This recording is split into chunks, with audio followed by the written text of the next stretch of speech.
You get pregnant and you think one baby, and you can imagine pushing a stroller. And I was thinking about going to work and taking the baby. We have a daycare at work, so you just kind of start planning. You have it all in your mind of what that is like. You know, had the doctor's appointments planned and went, and that's when we we found out we were having twins. At that moment, overjoyed is a real emotion. We decided in December to start having a family, and in June we had 2 kids. It wasn't what we wanted. It wasn't exciting. It's not the sweet pictures of the family in the hospital holding the baby and smiling and the mom kind of looks horrible. It just wasn't any of that. It was really sad and really scary. For most premature babies, especially born at 26 weeks gestation, they tend to have issues with their lungs. I mean, they're teeny, tiny. And when you go to feed them, when you go to feed this pumped breast milk, it goes through a little tube in their nose, and then that's how they get fed. They're just so incredibly fragile and small. They, would fit in your hand, and you had to be suited up. You had to have coverings over your face, and you could stick your hands in to hold them, and they were hooked up to all these monitors. And to see a baby in that context feels so surreal, because Claire and Wilson's life hung in the balance. It went from joking family emails about names and picking out outfits and being excited to have a little boy and a little girl to, just every day wondering, are our kids gonna make it? And if they do, what's the quality of life? We stood a less than 25% chance of keeping both kids alive. And so it's frightening because there is no control. There's nothing you can do. You've just been told you have to sit here and wait to see if your kids are gonna live.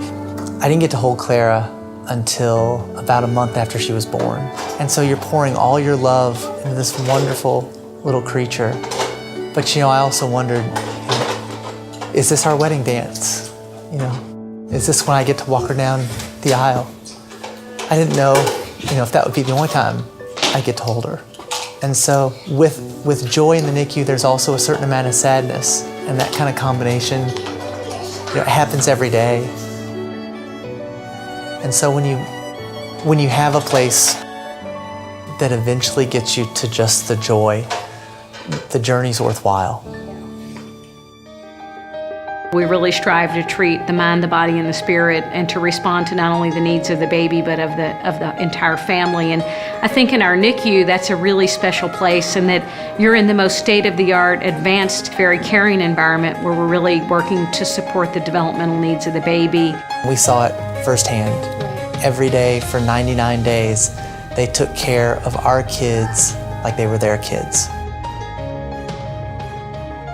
We're so delighted that Bourbon and Bowties this year supports the work of our neonatal intensive care unit. And to me, it's been so tremendous because the children that have been honored and the families who've come together to rally around this event, from the Gants to the Johnsons to the Dorches to Owen McMasters, and Anna Maria Beck last year was just so amazing. And everybody said, how will you top Anna Maria? And we said this year we had to get 2. We had to have 2 that could pull out all the stops to really continue to elevate this event and make it what it is. And we simply can't do the work alone. Claire and Wilson are 2 of my favorite people. They're just so adorable and fun and full of sass, and they're just fine. They're healthy and amazing and so normal and good and sweet and naughty and bad and all those things you want kids to be. Our kids were born completely helpless. And that place, not just the building and the first-rate facilities, but the people who work there are the reason we have our kids.